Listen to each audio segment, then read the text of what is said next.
I'm pissed off. I've been sitting here for 90 minutes minimum, that's if I'm being generous, trying to make this week's episode flow together, and it's not happening. My thoughts are all over the place. Nothing connects the way I want it to. And I'm finally just saying, fuck it, turning on the mic, because done and somewhat shitty is better than driving myself batshit crazy, trying to make everything feel perfect. Welcome back to the bet. And you're probably going to hear more F-bombs than usual this week.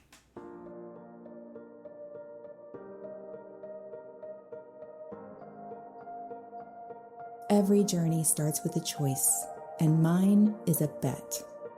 For 1 year, I'm gambling on energy over strategy.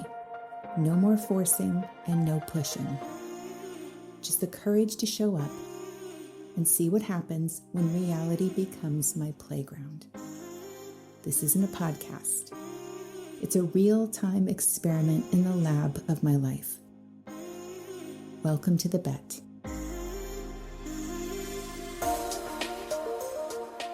Okay, even just getting that out somehow let a little bit of steam out. I actually feel better.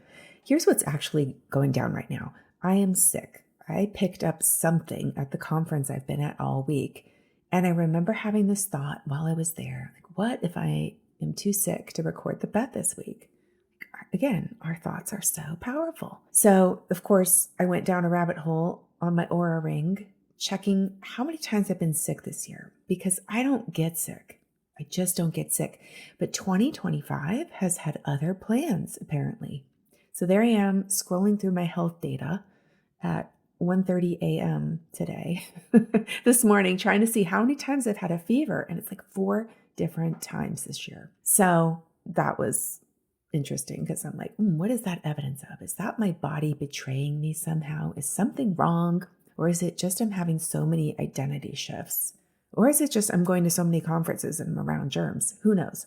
But classic pattern, right? Looking for problems instead of just accepting what is.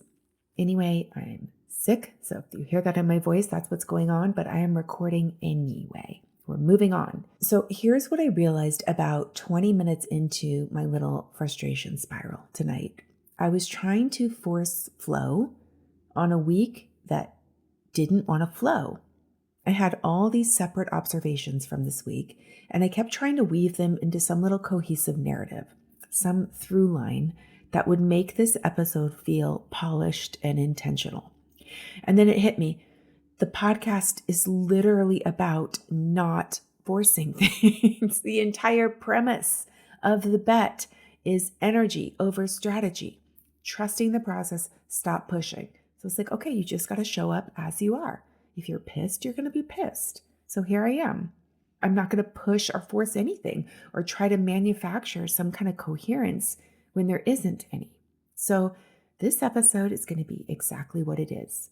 Scattered observations from a week that didn't tie itself up for me in a nice little bow. And I'm going to trust that there's value in this, because if I can't trust the messy middle of my own experiment, then what's the point of even doing this? Every time we hit this little gooey, messy phase, that's the time when we try to make it mean something, that we're not really progressing, that nothing's really happening, that nothing's coming together, it's not working, and none of that is true. This is exactly the time we celebrate and say, okay, I'm at a growth edge. I get to go forward.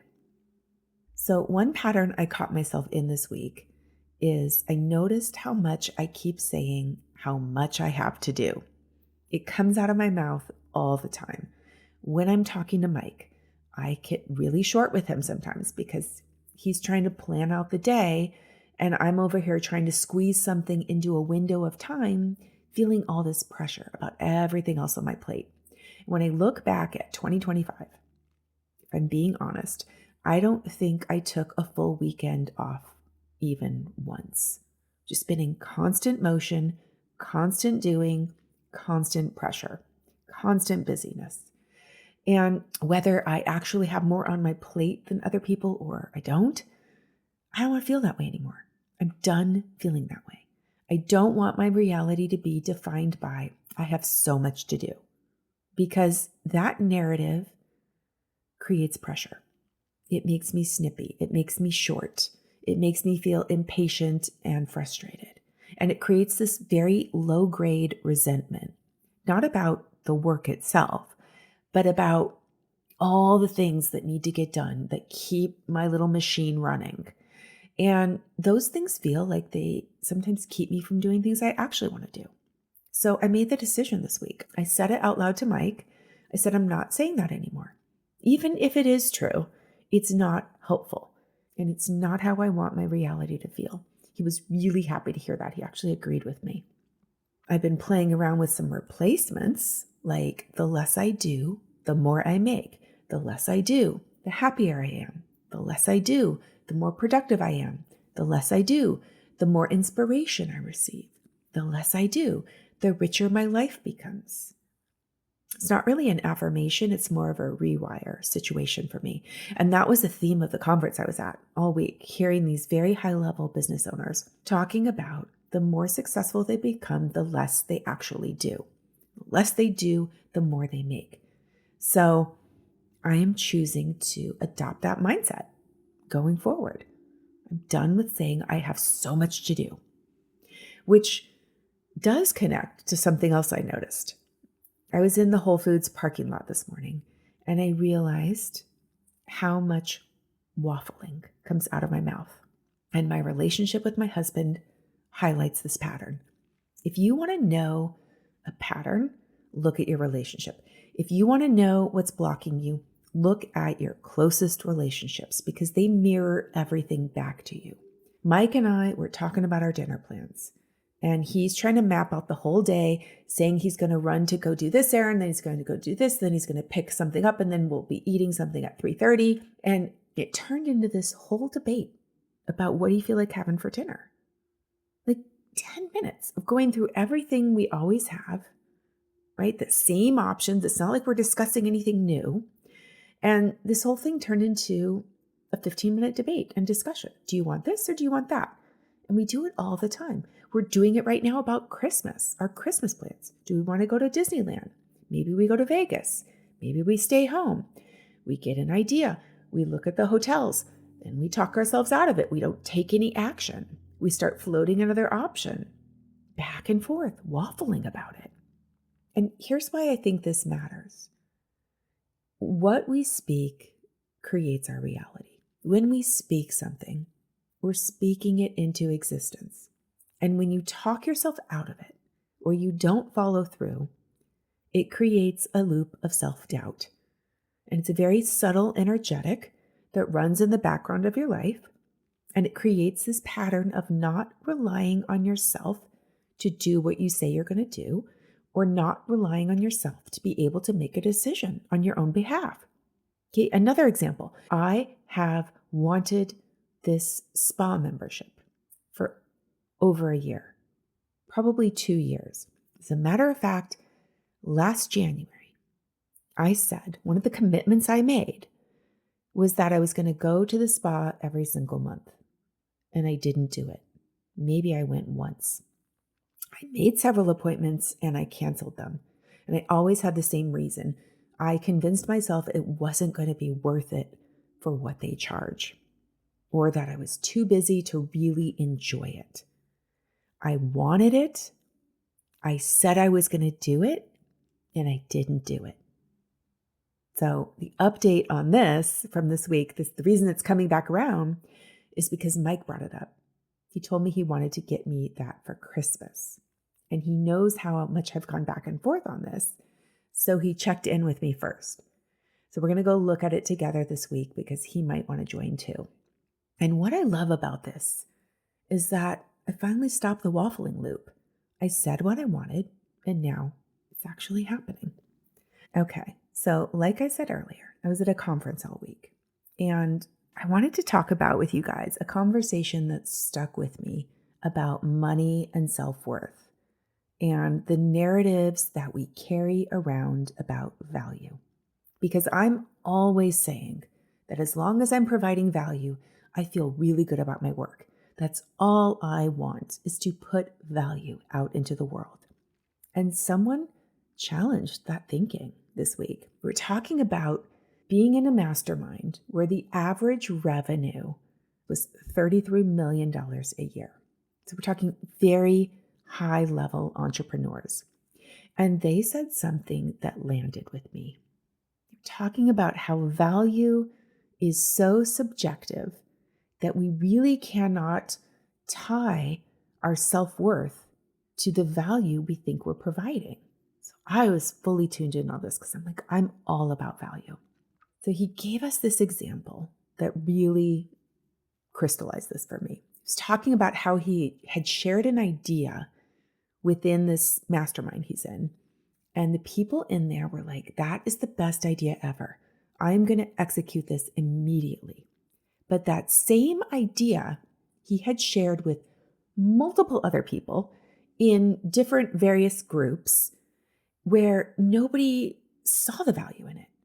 They didn't recognize what they could do with that information, or they thought it would be too difficult to implement, or they didn't see how they could apply it to their situation.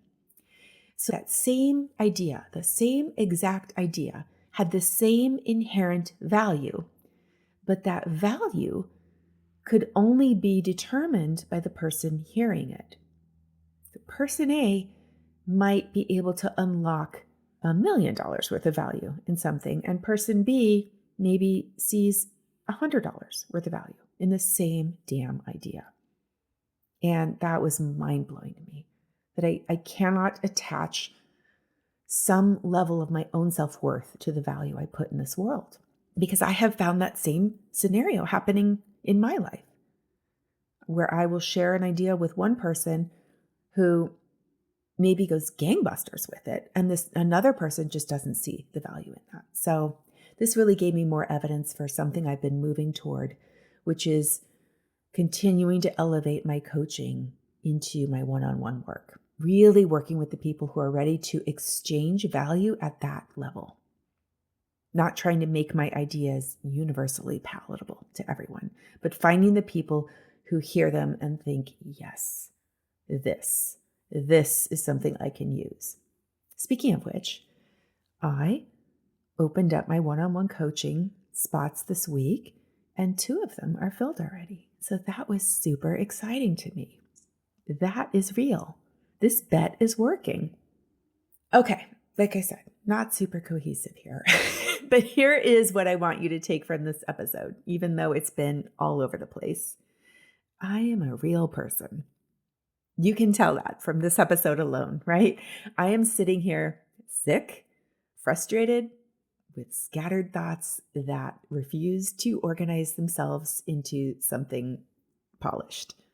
I spent more time than I want to talk about trying to force coherence, and it didn't work.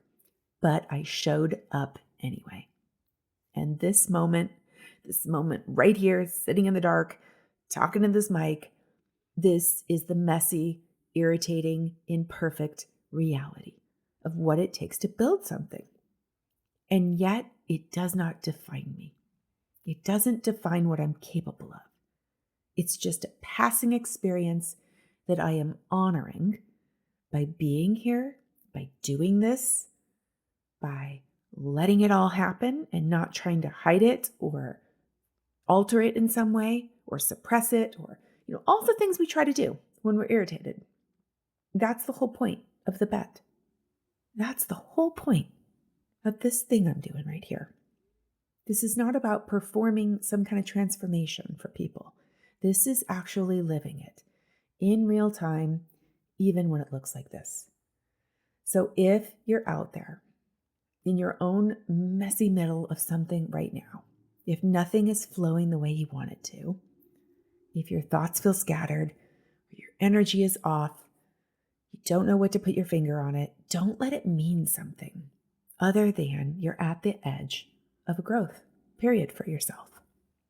Okay, and don't let it tempt you to not show up. Show up anyway. Like I said at the start, done and somewhat shitty still counts. And we'll see what happens next week. We'll see what happens. I can just predict when I get to a moment like this and I push through, there's always a gift on the other side. So I fully expect to see a huge gift this week, and I will be here next week to tell you all about it. Until then, go bet on yourself.